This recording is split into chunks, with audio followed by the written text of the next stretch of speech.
Afternoon, everybody. So I want to make two apologies to start with.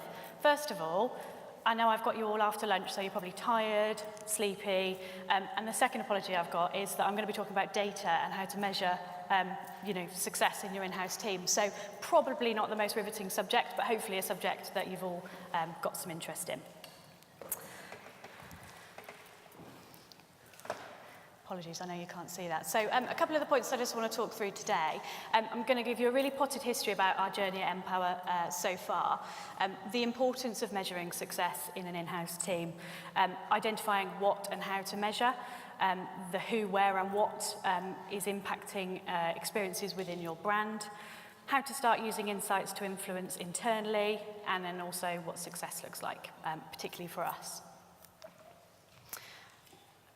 Can you read that at all? No, probably not. So I'll just talk that through with you. So this is a bit, as I said, of a potted history of the journey at npower. So this takes us back to 2011 when the decision was made to implement an in-house resourcing team. So we were initially given the brief to start work initially on driving down the amount of agency spend we had in the business, which before that, as you can imagine, was particularly high. Within the first year of implementation, we actually sort of smashed all of our cost-saving targets and got to a really great place just by using the skills of some really fantastic in-house recruiters. But we had no real way of measuring the success of our team and some of the stuff that we were doing for the business, and in particular the quality of the candidates that we were hiring. And in fact, talking to our hiring managers wasn't really, it was a case of a very transactional process. So we didn't even understand, how they felt the service was going and what they could get from the model. So in 2013, we then made the decision to start thinking about what we wanted to measure, how we wanted to measure it, and more importantly, what we as a team were going to be able to get out of it in terms of continually being able to evolve our model. So we started to think about the importance of measuring success and the best way that we could capture real feedback from any stakeholder that interacted with our team. So we knew we wanted to make sure we were adding real customer value. So we decided not only to survey our candidates, but also our hiring managers, new starters, and even agencies, which I will go into in a little bit more detail about later. Understanding how candidates felt about the application process, right from the point in which they joined us on our website through to how the interview went, whether they would recommend a friend to join npower, were all really sort of key things that drove some of our applicant surveys. And it was important for us to be able to share some of these real life examples with our hiring managers to be able to continue evolve the model, as I mentioned earlier. As an example of this, we were able to aid hiring managers with a tool that we designed called a hiring manager toolkit, which allowed us to provide managers with a set of competency-based questions that they could use at interview that would help drive a consistent approach to interviews, but also then looping back into the whole candidate experience to make sure that, in theory, every candidate was going through a very similar process. However, as I was talking about on one of the roundtable events this morning, you can't always guarantee managers are using it, but it was certainly a useful tool and a good starting point. So then we looked at developing creative solutions. So it was at the top of our wish list to be able to analyse the data and, as I said, be able to sort of share that out across not only our own team but also within the business. So an example of this is we were asking candidates whether or not they felt they were receiving their contracts in a timely manner, and the feedback from both candidates and also hiring managers was that they always seemed to think that it was slowing the process down. That was the part of the process that wasn't really working. So we took quite a brave decision to roll out Adobe eSign on the back of some of these surveys at the tail end of last year, meaning that not only could we use, could we save a huge amount of money with, stamps, paper wastage, and even water, but also it meant that the team were able to electronically send a contract out to our candidates in a much quicker time frame. And in fact, the quickest time we've had a contract back signed and with all the relevant documentation was within about 10 minutes. So that's something we've been able to do from a creative point of view. Being efficient as well, as I mentioned earlier, we'd already invested some time and money into an in-house recruitment team, so it was important for us to be able to sort of redetermined sort of adding the value within the business. So we introduced a cost per hire initiative, which obviously we were able to report back to the business on a monthly basis to sort of heads of HR business partners and our other colleagues within the business. Bear with me.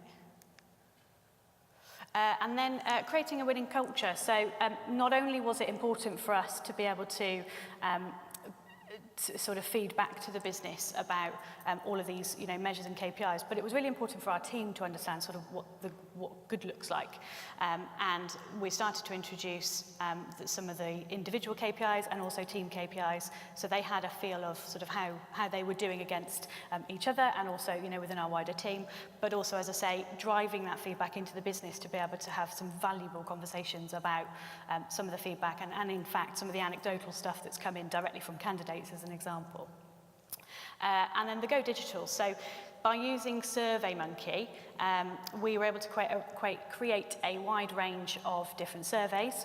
So this is a free tool for us to use, and actually the best tool that we found to be able to manipulate the data. We own the questionnaires, we own all the questions, and we've been able to add things like different brand logos, because there are actually a few different brands within the npower family. We're also able to manipulate the data on a monthly basis and keep it going as we go through the year. So then this is the who, where and what aspect. So once we'd identified the reasons for measuring success in our team, we wanted to work on the who, where and what aspect of the strategy. So within the rest of the npower business and in fact the RWE group as well, we have a set of metrics called a balanced scorecard.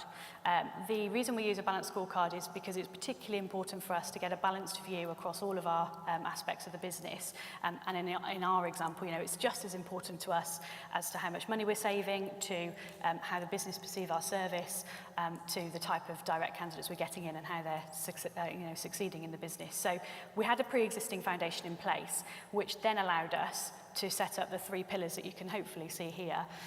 One of being driving performance, customer-centric, and also developing people.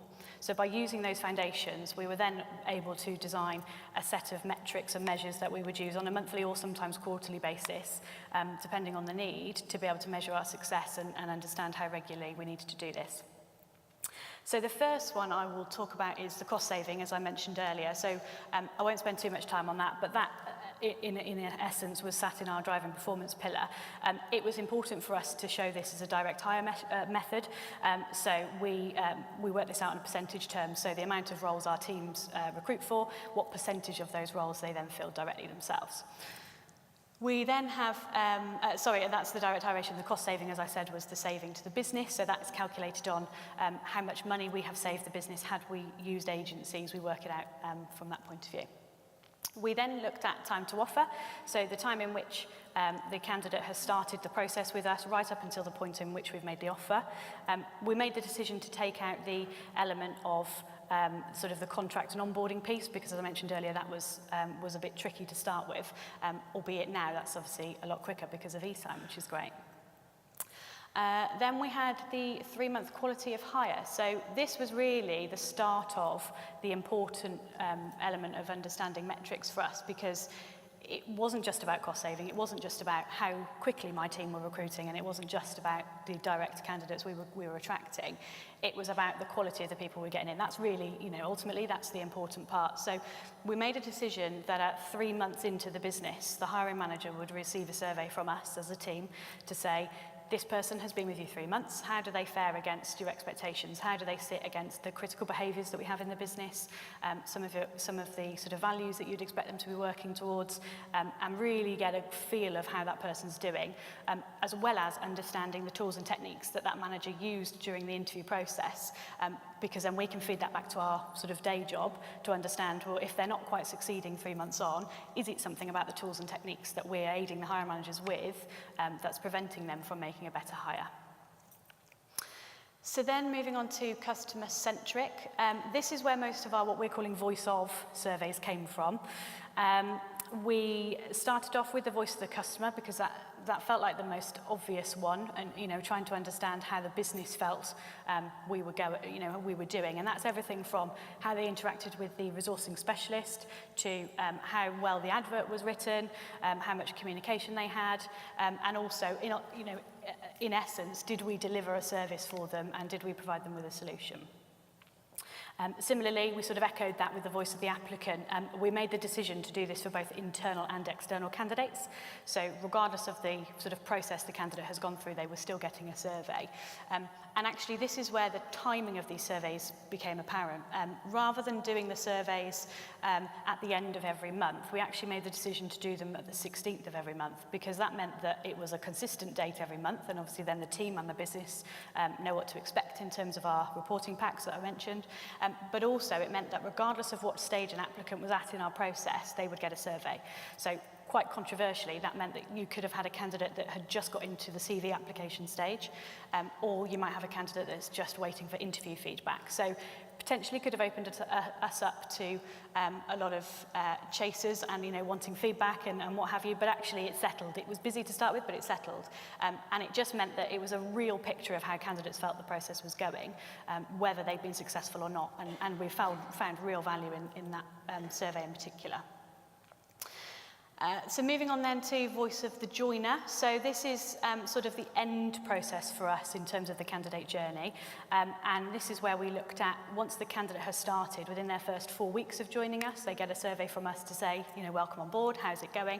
And similarly to the questions we asked the hiring manager, it was all about the candidate journey that they went through. So how, was the role described to them? Are they doing that job? Could we have added any additional value there? What was the onboarding process like? What was the hiring manager like in terms of onboarding? And again, it can be quite controversial because you'd assume candidates wouldn't want to give negative feedback about their own boss or their new boss. But it has allowed us to be able to then again feedback some real life examples to the business of sort of how our new joiners are feeling the process went. And probably the most controversial on my list is voice of the supplier. And I know a lot of in-house teams will be thinking, why on earth would you want to survey your suppliers? And dare I use the word agency, but a lot of people will think, keep your agencies at arm's length, don't, engage in much of a relationship with them. But actually, we made a really brave decision that by making sure the in-house recruitment team had a great relationship with these agencies and engaged with all the agencies who are on our PSL, only by opening up that communication channel were we able to continually evolve the model. So at the end of 2015, we introduced the Voice of the Supplier survey. And again, that goes out on the 16th of the month to every agency that has worked on a role for us. Similarly to the voice of the applicant, regardless of how successful they've been, whether they've placed a candidate with us or if they've just uploaded candidates to our system, we try and engage with them to understand what's gone well, what's not gone well, how quickly was the feedback, what could be improved. And I would honestly say with that one in particular, if you were going to take anything away from today, that has probably been the most beneficial in terms of building up a better relationship with our agencies and getting some real life feedback from the external market. And you'll notice response rate is on there as well. So not only was it important for us to send all these surveys out, but we wanted it to ensure that we were driving the right level of consistency every month. So it would have been great if we'd have had, had an influx of surveys at the beginning of the first month, but then it sort of dipped off towards the end of the second and third month. So actually what we've done is the team, because again, with the 16th of the month being our date that we do the surveys, the team are aware the surveys are coming, the business are aware the surveys are coming, and we're able to have some real conversations about, let's talk about the feedback and the service that we've provided you with, and let's sort of go through those feedback responses together. And then finally on the developing people, so as I mentioned earlier, it's really important for us to have sort of a best-in-class team, and only by getting to a place where our team really enjoy coming to work and making sure they get up in the morning and they want to come in and they want to drive performance and they also want to be very customer-focused. Only by doing all of those things to the other two columns are we going to drive a team that genuinely want to work for npower and are proud to be part of the npower family. So again, we introduce a quarterly this time survey called the Team Health Check. which actually has been adopted across the whole of the HR operations hub. And it goes out to every individual, regardless of the level of the role that you're in, and it's an anonymous health check. So really gives the guys an idea of an opportunity to sort of discuss with us how they're feeling it's going, how they've seen their relationships be going internally, what's working, what's not working. Could it be team morale? Could it be atmosphere, environment? Whatever it might be, we then take that information away and as a management team work with them to understand what changes or improvements we can make to improve that working environment for the team.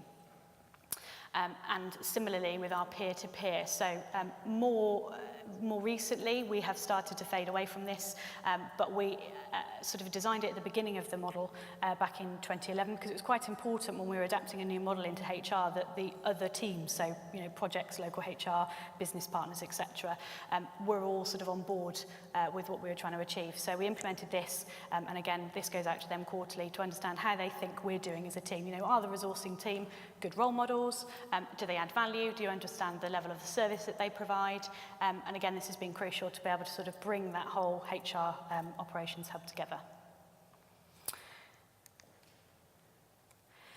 So I suppose the question is, why share the feedback internally? What's the benefit of doing that? So as we all know, creating a positive candidate experience and maintaining our employer brand is such a crucial part of the recruitment journey.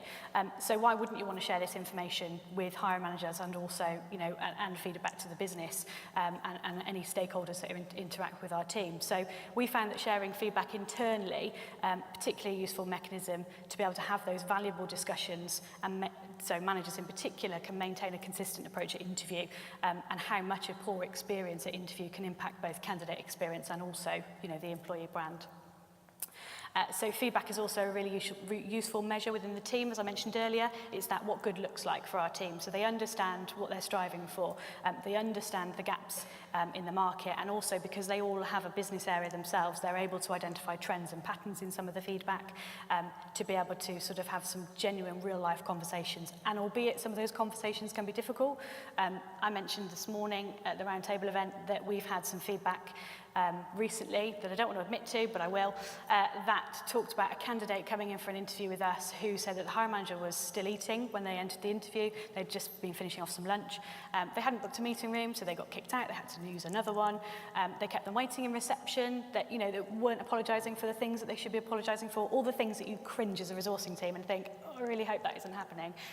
Unfortunately, that will happen in every business, and we've taken the brave step to make sure that by using those insights internally, we can say to the business, it's not just resourcing telling you off, it's actually your candidates. That Joe Bloggs that you interviewed yesterday has said this about you, which has been really, really useful for us.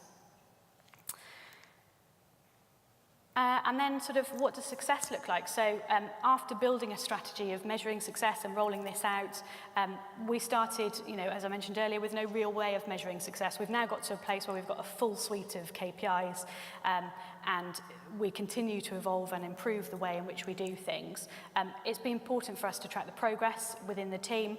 Otherwise, how do we know what we're doing is working, right? So by listening to our stakeholders, we're evolving the model year on year, such as aiding recruiters with better training, engaging with the external market through improvements through the website, blog content, driving videos, all those sorts of things. That's all come, all these ideas, Adobe e-sign, the Hiring Manager Toolkit, that has all come in by measuring the success of our team.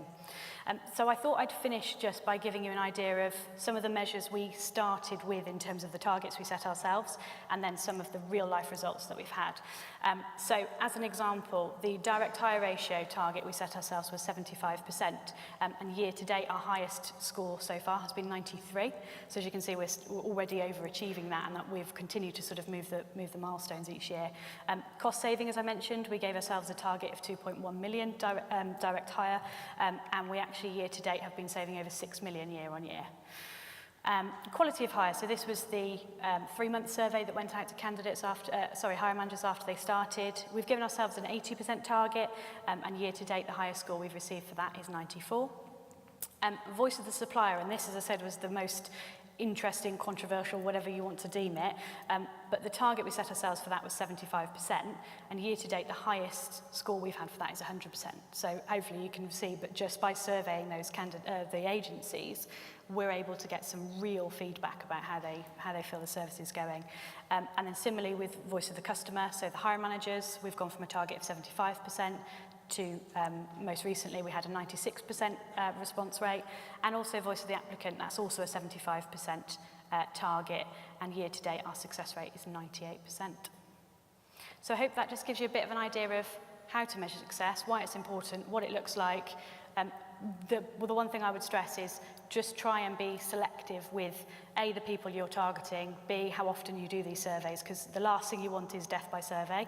And I don't know about you, but every time I get a link to a survey, I think, really, another survey? Do you really want to be driving that behaviour? However, if our story is anything to go by, it's definitely been beneficial, particularly in the early stages of our model.